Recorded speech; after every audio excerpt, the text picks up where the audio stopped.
Here is the complete front brake system off the parts Yamaha XJ750 Maxim. So, XJ750 Maxim from 82 has dual front brakes, caliper on either side, single piston, and right there you can see where it meets. So that comes off. That mounts up under your frame neck. And then you have your master cylinder. And this is actually the master cylinder I want to switch over onto the Barn Find 750 Maxim. We probably will do a new window here, do a complete rebuild. I don't know. We'll clean it anyway. Fix that. I have never rebuilt the inside, like the piston. I've never done that on any of these bikes. There you can see it in there. If it's not leaking, I say let it be. If it's functioning, I say let it be. So anyway, if this worked before, I don't remember, it would still work off the bike. So all I did was just remove the mounting bolts and stuff, and you can see mounts there. This is filthy and dirty, and we still have pads installed. There's your pads. So it's all grimy. We're gonna clean it all up, give it a good service. I do have, what is that? I do have a rebuild kit for the calipers, so we're gonna make sure that they all get rebuilt. That'll be junked because we have new ones. How's the other one? How's the other bleeder nipple? Other one looks nice. For some reason, this one not so much. So we're gonna get rolling on this guy. You can see the piston sticking out right here. Like I said, I don't know if this works or not. I forget if it works or not. I think it does. But you can see that junk, that's probably not going back in where it's supposed to be when you release the brakes. All in all, we're going to rebuild this anyway. That actually looks pretty good. And you can see I recently did push it out. So I can tell you this system is probably working. At least that caliper is. So it's gross.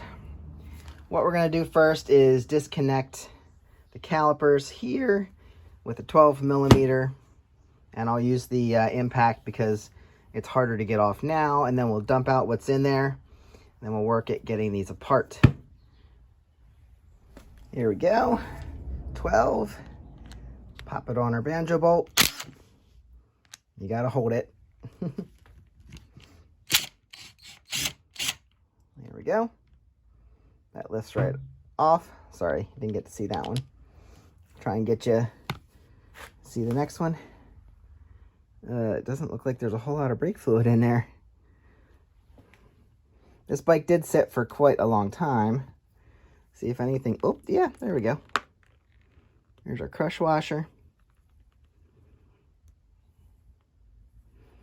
Okay, you don't want to let this sit in there because the brake fluid eats paint. So I'd rather not. Just let it sit there to drain. Okay, there's a start there. Now, the line is going to drain too.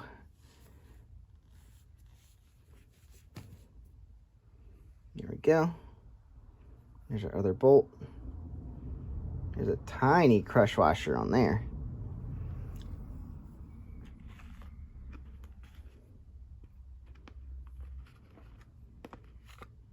Whatever, leave that sitting there. Wipe off my hand. Second one here. Whoop. Okay, second one here. That's the easiest way to do it when they're not on the bike. Okay.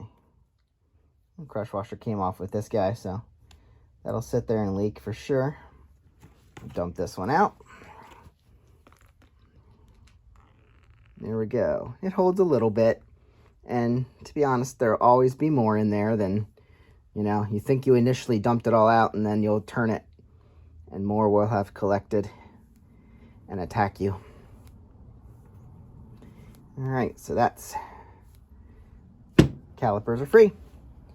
Set these aside somewhere you're not going to lose them.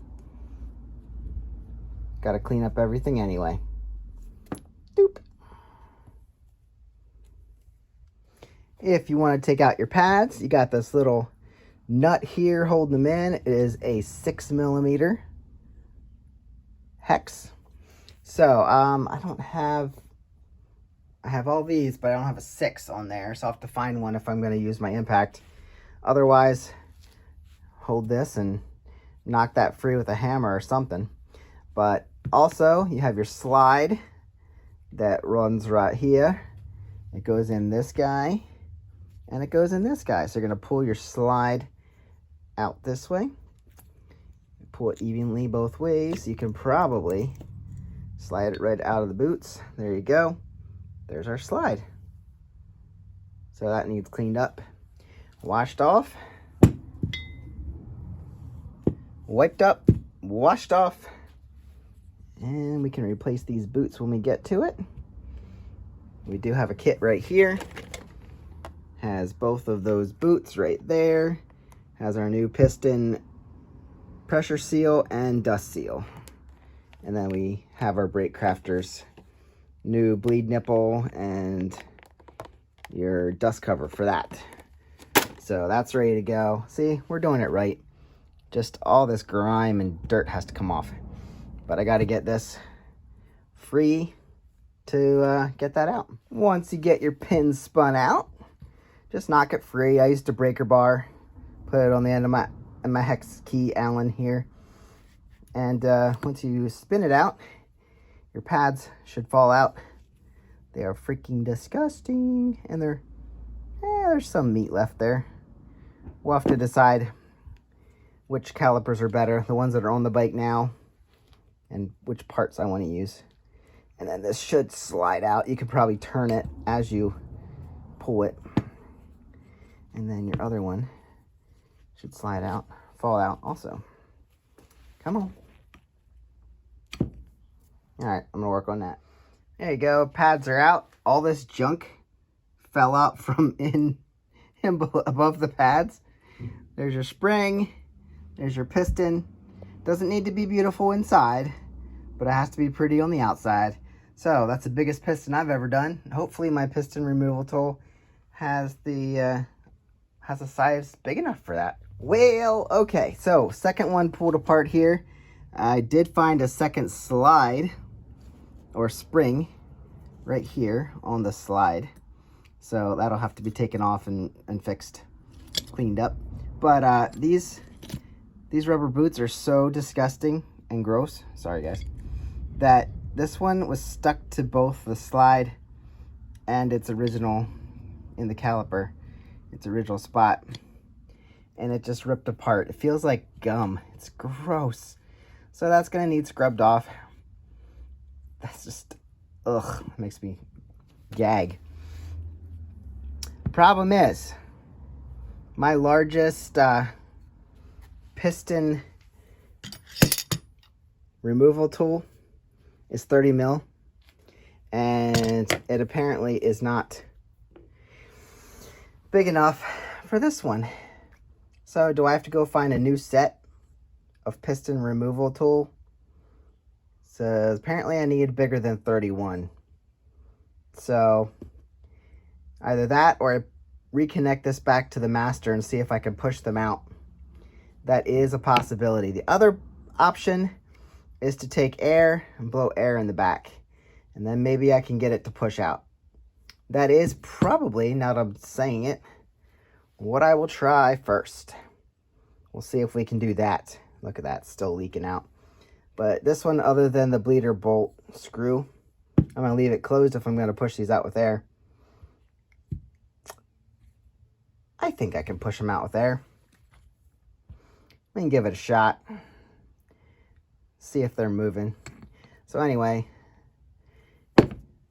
found this other spring. It's disgusting, but it's on there. And that'll keep everything smoothly moving if we get it all cleaned up. All right, go try and blow these out with air.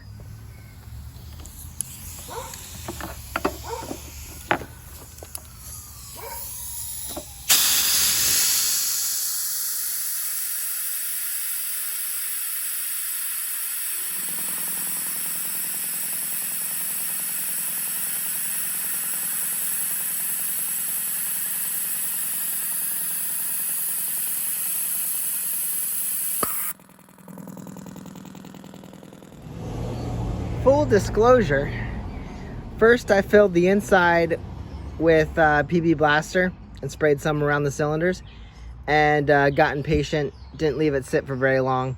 So then I threw it in this dirty mess that I have of solution of Pine Sol that's gross. Probably mostly Pine Sol, because I think I dumped it out of the ultrasonic cleaner. So I let that sit in there for a few hours. Figured I'd go grab it and try again. And then the air at about 100 and just over 100 psi. The air slowly worked it out, and you saw how the second one came out. Second one worked its way out a little bit slower and a little bit slower than the first one. But be careful if you do it that way, guys. They can shoot out, especially if they're smaller cylinders.